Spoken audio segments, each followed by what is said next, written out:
young boy. No. That's how Russian officials answered Elon Musk before he started SpaceX. He'd brought $20 million to Moscow. He wanted 3 missiles. They treated him like a joke. One of them spit on him. Musk walked out and started planning something no one expected. By the end of this video, you'll know exactly what Musk sketched out on that flight home, the moment he told his team, "I think we can build this rocket ourselves." You'll meet Tom Mueller, the engineer whose blunt question, "How much could you really do it for?" convinced Musk this wasn't impossible. You'll see the exact numbers behind SpaceX's birth in June 2002. A $6.9 million price tag on a rocket called Falcon 1, undercutting a $30 million industry standard. And you'll go inside the 25 seconds that ended Falcon 1's first launch in fire, followed by a second attempt, over 5 minutes into flight, that came agonizingly close to space before it too tore itself apart. This is the full arc, from a room in Moscow where he was mocked to a warehouse in California where he built something no one thought he could. Elon Musk turned 30 in June 2001, and the milestone stung. That same month, his old company, X.com, officially became PayPal. A blunt reminder that the business he'd built had been taken out of his hands. Startup life in Palo Alto had lost its shine, and so had he. Musk and his wife Justine packed up and moved to Los Angeles, chasing a new chapter, and, quietly, chasing something else. Ever since being pushed out of his own company, Musk had started returning to a childhood obsession he'd buried under years of building internet businesses: rockets. Friends noticed the shift almost immediately. One recalled finding him at a party in Las Vegas, reading a battered Soviet rocket manual instead of celebrating. Musk's first move into the space world came through the Mars Society, a nonprofit obsessed with colonizing Mars. He wrote a $5,000 check to a fundraiser nobody remembered inviting him to, then followed it with $100,000 and a seat on the group's board. But Musk wasn't content funding someone else's dream. He broke away and founded his own operation, the Life to Mars Foundation, built around an idea so strange it became a punchline among his friends: launching a capsule of mice to Mars, where they'd live, reproduce, and prove long-duration space travel was survivable. The project evolved into something called Mars Oasis, a robotic greenhouse that would grow the first plant on Martian soil and beam the footage back to Earth.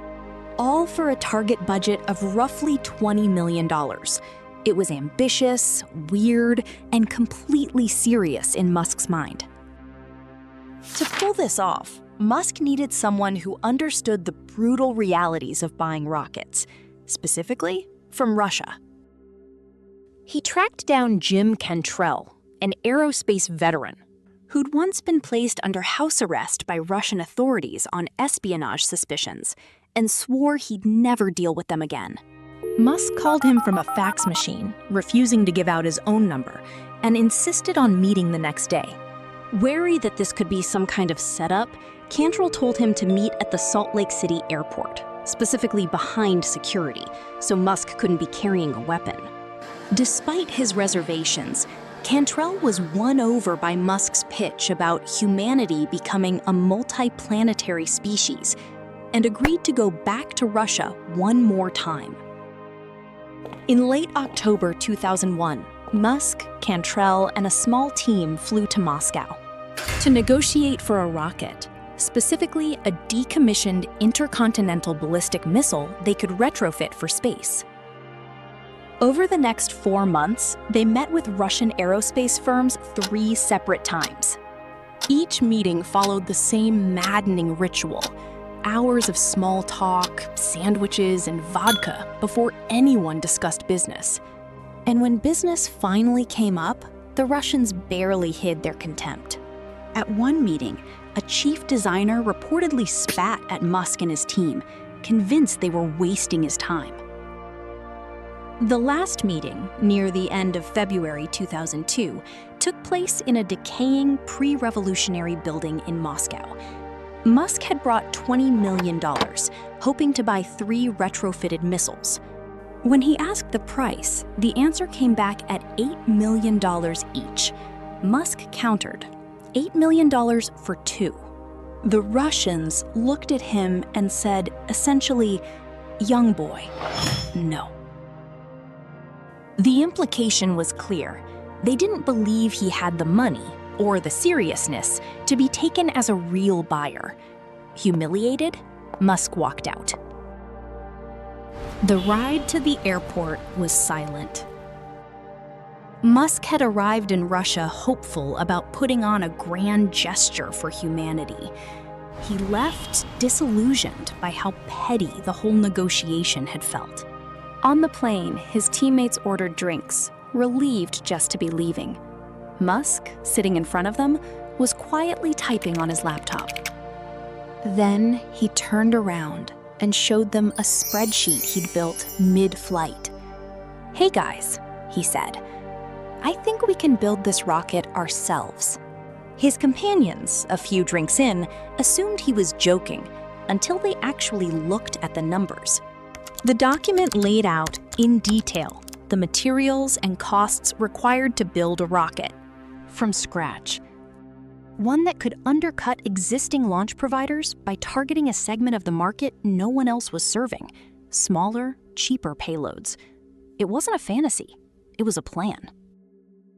Musk had one real reason to believe this rocket company could succeed where so many rich dreamers before him had failed. An engineer named Tom Mueller. Mueller had spent years building rocket engines as a hobbyist, eventually constructing the largest amateur liquid fuel engine ever recorded.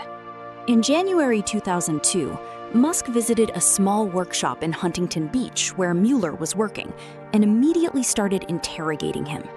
He asked how much thrust Mueller's engine produced, whether he'd worked on anything bigger, and what it would cost to build something enormous. When Mueller mentioned a $12 million engine he'd helped build at his old job, Musk shot back, "Yeah, but how much could you really do it for?" The two talked for hours. Mueller had turned down offers from other wealthy amateurs chasing rocket dreams, but this time felt different.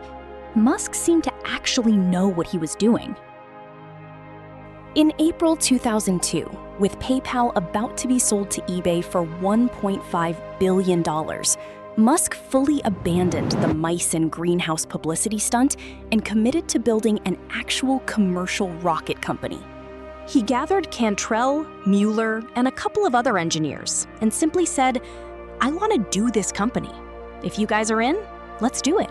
Space Exploration Technologies, SpaceX, was founded in June 2002, operating out of an old warehouse in El Segundo, California. Musk drove his McLaren straight through the loading dock into what would become the factory floor. The company's mission was blunt: build a rocket called the Falcon 1 that could carry payloads to space for $6.9 million, less than a quarter of the industry standard $30 million price tag. Just weeks after SpaceX's founding, as the eBay deal for PayPal was being finalized, tragedy struck. Musk's 10-week-old son, Nevada, died from a sudden infant death syndrome-related incident. He spent 3 days on life support before the family made the decision to let him go. Justine grieved openly. Musk did not. He viewed public displays of grief as, in his words, emotionally manipulative, and instead buried himself deeper into the company he was trying to build. He rarely spoke about Nevada's death afterward, telling those close to him that dwelling on tragedy served no purpose for the future.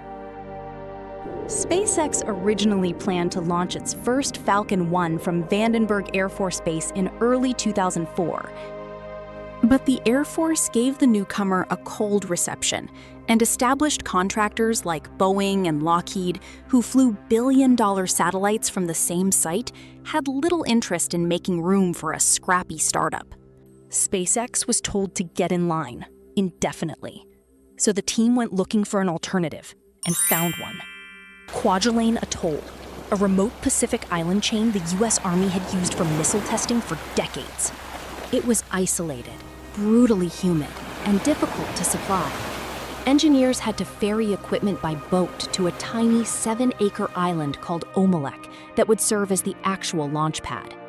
But it was theirs, and by mid-2005, SpaceX had begun setting up shop.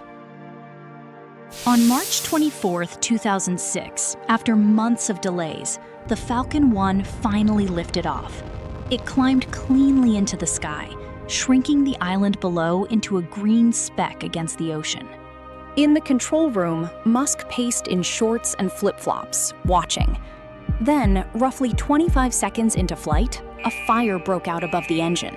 The rocket that had been climbing straight and true began to spin, then tumble, and crashed back down onto the launch site itself. Most of the debris landed in a nearby reef.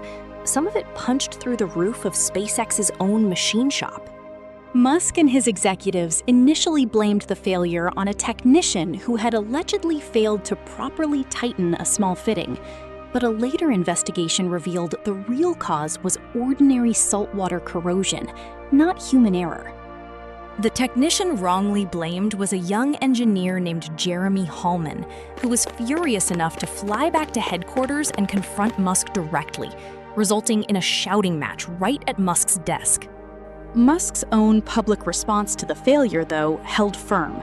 SpaceX is in this for the long haul, and come hell or high water, we are going to make this work. Almost exactly a year later, on March 21, 2007, SpaceX tried again. This time, the Falcon 1 flew and kept flying. 3 minutes in, the first stage separated exactly as planned. At 4 minutes, the fairing released on schedule. Engineer Tom Mueller, sitting beside Musk in the control room, turned to him and said, "We've made it." They were hugging, certain they'd reached orbit. Then, at just past 5 minutes into the flight, the rocket began to wobble. Leftover fuel inside the nearly empty tank had started sloshing against the walls like wine spinning in a glass, destabilizing the vehicle until it broke apart and exploded. This time in the vacuum of near space, streamed live back to Earth through an onboard camera showing the planet shrinking below. The second failure landed harder than the first. Some engineers had spent nearly 2 years shuttling between California, Hawaii, and the middle of the Pacific for this. Internally, people ran the numbers and understood something Musk rarely said out loud. SpaceX could likely afford one more launch attempt, maybe 2, before the money ran out entirely. Musk had already poured a significant chunk of his post-PayPal fortune into the company, and he made a point of not letting that pressure show to his staff. He kept the message simple and forward-facing, insisting the company was lean, capable, and going to succeed, never suggesting failure was survivable. Even in the wreckage of 2 consecutive failures, Musk's ambitions didn't shrink, they expanded. Touring the islands with a Defense Department contact named Pete Worden, Musk began thinking out loud about physically joining the scattered islands of the atoll into a single landmass, pumping seawater out from between them the way the Netherlands manages its coastline. It was a strange thing to fixate on in the middle of a financial crisis, but it planted a seed. From that conversation forward, Musk and Worden kept talking, not just about islands, but about settling Mars. Falcon 1 reached orbit.